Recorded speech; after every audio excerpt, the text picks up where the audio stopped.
Hello, and we're really lucky today. We have got psychological suspense writer Alex Stone with us. Alex, thank you so much for being interviewed today. Really, really pleased to have you here. Tell us a little bit about yourself. Oh, thank you so much.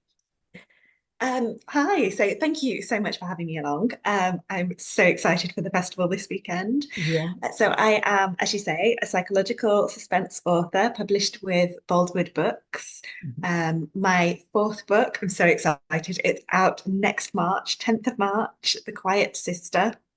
But I got started originally, I am an accountant from the West Midlands. So it's been a whirlwind of a few years of this complete transformation from going to an accountant in the West Midlands to an author by the seaside in Bournemouth. That's fantastic. It's nice to hear a success story. You've had this dream to be a writer, and that I did. move, it's almost like it's a mind shift, isn't it? I'm moving somewhere completely different. Yeah. And here you are, in Dorset with your fourth book on the way. I just noticed that actually, the fourth book, because obviously the first one was The Perfect Daughter, wasn't it? That was It was, your yeah. first novel. Um, Tell us Yeah. about that first experience, first of all, before we get on to all the other great stuff that you've done. What's that? What was it Yeah. like to get your first book published?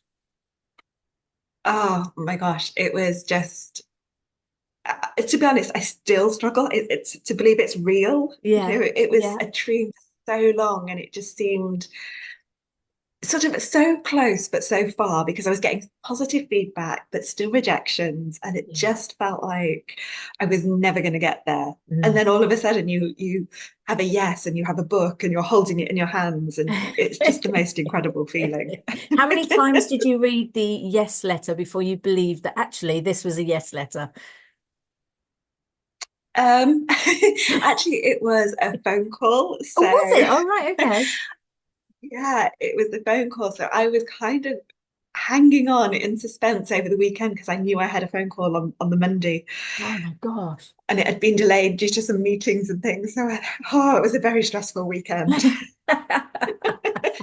So yeah, when as soon as I put the phone down, I was like, "Is that real? Did that?" I kind of wish it had been a letter so that I could reread it. Oh, but that's lovely anyway. That's really, really cool. And like I say, Yeah, you've gone on to write the second novel was The Other Girlfriend. Is that right? The second novel? yeah, yes, it was. Yes. Right, okay. And from the first to the second novel, did the second novel happen a little bit quicker for you, or what was the process between one and two? So when I was offered the contract for the first one, it was a full book deal. So Oh, I already four knew I book had a deal. home. Yeah, I already knew Wow. I had a home for the second one. Um, but then it's the time pressure of writing to a contract with a deadline, Yeah. and I'd never done that before. And how did you find that? Second book syndrome is real. Oh, Oh my oh gosh, I dear. had a lot, but I don't know. I think it was because the first book was out and I was watching the reviews and I was watching the sales figures, and then I'm trying to write to the audience Yeah. knowing that they like the first one, so I've got to make sure that they like this one. And Yeah. I think I stressed myself out. I was gonna say, do you think it was a little bit of maybe unnecessary stress, which I'm sure if we were all in your situation, we would all be the same. But do you think it was unnecessary pressure for yourself instead of just Yeah, I letting did it to yourself write? myself. Yeah, I Yeah. totally did it to myself. I think it's that thing of, I was so aware of how far I'd come and I was living my dream. Yeah. And I was really scared that I could screw that up and it would all just disappear. Oh gosh, bless you. That's just oh dear. And obviously that was followed up quite soon after with The Good Patient. Yes, Did you sort of calm down for the third, or was I it still did. there? No, I think I learned kind of partway through the second one because I wrote a draft and we didn't love it. My editor agreed with. I knew there was something wrong, but I couldn't Yeah, work out what. My editor is amazing, so she like pinpointed it. I was like, yeah, okay, go away, rewrite half a book, come back. yeah, So with The Good Patient, I knew I had a clearer idea going into it exactly what my editor was looking for, yeah. exactly what I wanted it to do. I wasn't kind of getting swayed by reading reviews and trying to meet every critical comment or every Oh, positive bless. comment. Yeah. And Oh, God. Yeah, I can imagine. yeah, It so must be it was, so difficult to do. Oh, yeah, I think that first one was a bit of a learning curve, completely different yeah. profession to what I'm used to as an accountant. Yeah. So subjective, whereas I'm used to following the formula and you get the right answer. You Oh, can't do that with a book. oh, but obviously, number four has obviously already been written, I Yes. presume, and Yeah, then it's out next year in March. What a lovely thing to look forward to for your new year. oh, You've already got book four. Now, it's really obviously, exciting. Boldwood Books Publishing, that's who you're with, isn't it?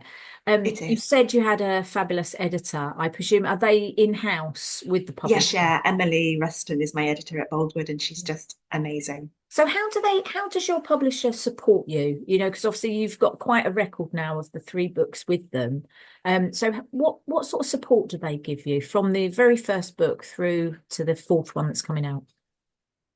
I mean, to be honest, it's kind of tailored to the author, so it's very much dependent on what the author needs, what they ask for, what they, how the rapport between author and editor works. Yeah. So for me, I learnt from my second book um, that one of the things that works really well for me is to have that conversation with Emily more frequently through the process of writing. Yeah. She saw for the good patient, she saw early drafts, Mm. which I know that several other authors within the same publisher, maybe even with the same editor, they don't do that. They don't show them their book until it is ready and it is, Oh, right. Okay. Yeah. they don't want to show it to anybody. Oh, So I work quite differently, but yeah. I think that's possibly because of where I've come from, or I'm very aware that this is a new profession for me. I've been so aware of that from the very first moment that I started trying to get published, that I've always been eager to learn. I've been eager to have those conversations. And Yeah. I work with an editor from Cornerstone's literary consultancy, trying to help me get published originally. Yeah. I still have him as a mentor. I still bounce ideas. So I'm kind of used to Yeah. that flexible relationship. So Emily's great. She that's what works for me. And in the end, that's what works for the book. So Yeah. she works fantastically with that idea. Oh, that's nice. That's lovely that you've got somebody to fall back on as well. But Yeah. also, you've in all your writing and all the time pressures you have with that, you actually launched Author Events, didn't you? Which is a Facebook platform, Facebook group for authors, basically, isn't it? Tell us a bit more Yeah. about that. Oh gosh, I know it is so hard as an author when you go to an event, Mm. perhaps at a library, and you don't know who's going to be there. Are you going to have a full house with no seating left? Or are you just going to be, as I have done, two people in the audience, and one of them was my mum? Oh, So you just don't know. And I thought that the key it isn't what we're doing, because obviously you can do the same talk at different venues and get a different volume of people. So yeah. I think the talks themselves are great. Mhm. If nobody was coming to any of them, then I'd be worried. But I think it's reaching readers and Mm. getting the timing right and getting the marketing right. Mm. And I think authors, it's quite isolated. So I Yeah. thought, why not put together something that helps authors share their events, but Mm. also brings them together to network, to share ideas as Yeah. well. Yeah. So we And- have a few catch-ups, probably once a quarter in different venues around Bournemouth and Christchurch. Yeah. I've done some in Birmingham as well when I go back home. Ah. And it's just free events where authors just come along, buy a coffee or a lunch or something, and we just chat and share ideas and brainstorm. That's And then lovely. through the group, It's so important, isn't it? To like you say, yeah, it's very isolating when you write. yeah, It's you and your it computer or you and your really is. book or it's Yeah, so to have that support group is fantastic and very similar with Blandford Literary Festival. We've tried to keep it very community based. So it's nice exactly. to know that there's people you can ask and Exactly. get opinions Yeah, even, it's to read through yeah. a piece of work. So that's It's fantastic. so critical, isn't it? And I It think is. even with The Perfect Daughter, I was really lucky that I found the RNA group down here. I was a member of the Romantic Novelists Yeah. Association because I was asking them, where can you drive a cliff? Sorry, where can you drive a car off a cliff into the ocean in Dorset? Yeah. So somebody gave me the answer to that. So this is why Anvil Point is in my book. Otherwise, I would have never Because I had. do hope that was for a character. Yeah, I must admit that one of the ladies in the group, she was texting her husband because she was like, he canoes around here. He'll know the answer. And he gave us the answer. And then he wrote back saying, this is for a book, right? So yes, it was for a book. We Oh, have some fantastic conversations in the middle of pubs. brilliant. That sounds perfect, actually, doesn't it? Perfect venue as well. Oh, now you Uh, touched on marketing in that little telling us about the author events. And how important is social media to you as an author, for yourself? And what do you use? How do you use social media? Um, yeah, it is really important to connect to readers. I'm probably mostly on uh, Instagram and a bit on Facebook. Yeah. Um, and I don't know, I think using photographs for Instagram is just perfect for me, especially with all my books are set in Bournemouth. So Yeah. at Dorset, I can share all the scenery and connect with readers that way because they love to see the inspiration behind Yeah, the absolutely. kind of the stories, Mm. the settings. Yeah. So yeah, so Instagram has been amazing, and I've connected with readers in Australia and America, and they feel like they get to know the book a little bit better because these places are meaningless when they read them. That's right. It's because it is. You're instantly in their phone, or it's an easy. I use Instagram, I have to say, probably more Yeah, than any of the other social platforms. yeah, And it is important to promote yourself, but like you say, it's actually to connect with people, and they get to know exactly. you, which is great. It's not, but not everyone will go straight to a website. That's No, they won't. instant. I mean, Yeah, it's an extra impersonal step, isn't it, in a way, because there's an extra a layer, whereas you can just communicate so easily through yeah. messages and comments. Yeah, Yeah. definitely, definitely. I agree with that. Now, obviously, I talked about your website. It's a lovely website, and it really does show off your books really, really well. And I like the flow of each one of your books. You can tell that they're from the same author. So clearly, you have the same illustrator or a graphic designer for your books. Yeah, same cover What designers, yeah. was that? Did you manage to get an input into that? No, so that's all done through Boldwood with my editor kind of gives them the pitch for what the book is about. Mm. So when we get to the stage, like probably just a month or so ago with the new book, Yeah, the book was fully written. It had gone to the copy editor, and I think that's the point that she will start those discussions because she knows what the book is going to be. She can start writing the blurb, yeah, and she gives them an idea of what to put in it. So with the Perfect Daughter, it's a broken daisy chain with I had a copy here. Let me just reach across. A broken daisy chain with droplets of blood. And it's the idea of the daughter, the childhood, it's kind of broken and tarnished in a way. So yeah. it's very, and I looked at it and I thought, gosh, that's so clever. I would never have even come up with anything like that from the description that They ticked all the really are. boxes that she had. Yeah, and I have to say, it's not just, The Perfect Daughter. I mean, the your other books, I think, are equally the covers, but at the same time, it feels like it's your body of work. Do you see what I Yes. mean? It's got a very good feel about it, which is Yeah. I have a daughter who's very obsessed with how her books look on the bookshelf, and I know she would be really pleased with your set Yeah. because they look good. Yeah. And I just wondered how your Yeah. process with that, but obviously you really do have a good editor, don't you? I have an amazing editor. I mean, she sends me the picture. She sent me the new one, so I know what the Quiet Sister looks like. And we had a conversation, and again, she and I are on the same page about wanting to keep it the same style, to keep it the Yeah, same branding, and yeah, it yeah, really, yeah, you found your brand. That was the word I was looking for, your brand. yeah. It's your I'm brand. I'm I'm really really fortunate. I think they got it spot on for the first one, and then everything else has just fitted Yeah, together so nicely. yeah, fantastic. And that's brilliant. I can't wait to see the fourth one. That'd be great. Yeah. Now looking obviously on your website, you did actually, you were awarded the Katie Ford bursary. What was that and how did it help you? So, because I am a member of the Romantic Novelists Association, Katie Ford was the president, and she she remembers what it's like to be an aspiring author, getting so close, getting all those almost but not quite. Yeah. And she just wanted to give back. She said people helped her get where she was, and she wanted to help authors, kind of give them a bit of a boost when they're in that position of almost but not quite.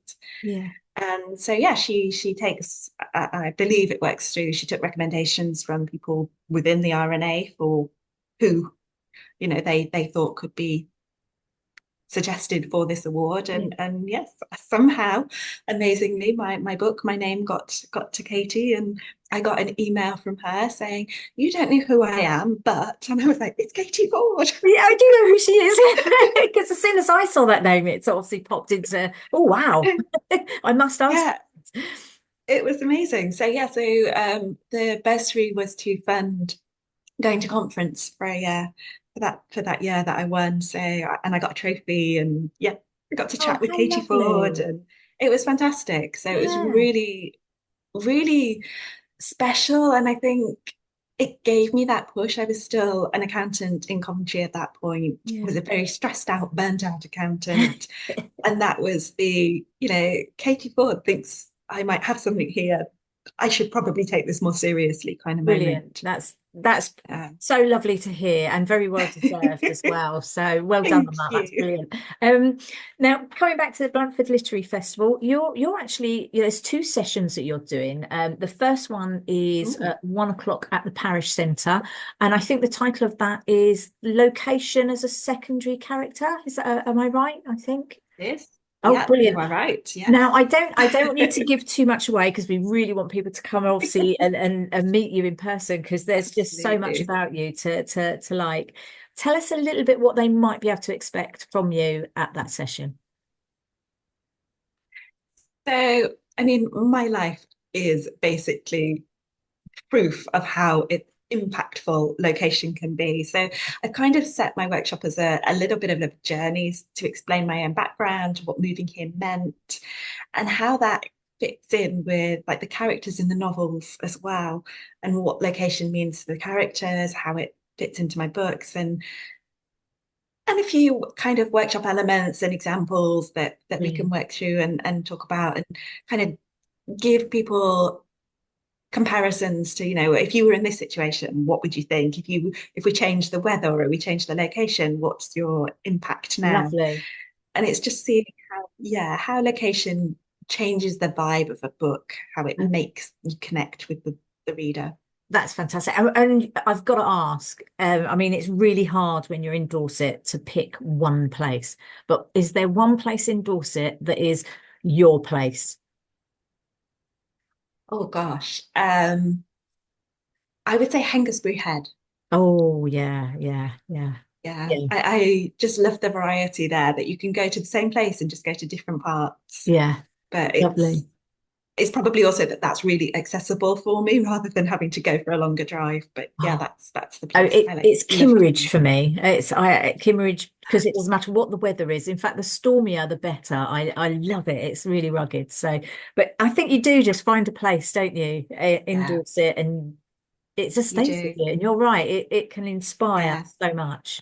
You know. Oh, completely. Yes. Oh gosh. And the second one you're actually on one of our panels, which is What Three Oh, Things. yeah. I don't know an awful lot about this, but I think it is very much more Q&As and getting your opinions on character and plot and structure. So Yes. that is at 5 o'clock. So they're at the Parish Centre. That's on Saturday the 16th. 1 p.m. for Location as a Secondary Character, and What Three Things is at 5 p.m. And you'll have your books with you. You were definitely going to have all Yes. your Yeah. books, aren't you? So Definitely have my books. Yeah. I'm excellent. going to be there on Friday as well at the craft fair that's going on, because Oh, I also make fantastic. jewellery. Yes, brilliant. And So and I'll have obviously books and jewellery. and you'll obviously be able to sign the books for anyone I will. that's Yeah, absolutely. that's Yes. brilliant. I Well, love we're to. so close. Literally, well, one more day and then Yeah. it will be the literary festival. And really look forward to seeing you there, Alex. I really do. Thank you so Thank much for your you. time today. Really appreciate it. Oh, Got so you're many so welcome. so many things I want to ask you about, but I'll catch up with you over the weekend, either on Friday or Saturday. Perfect. All That'd be right. great. See Thank you you very there. much. Thank you. Bye. Bye.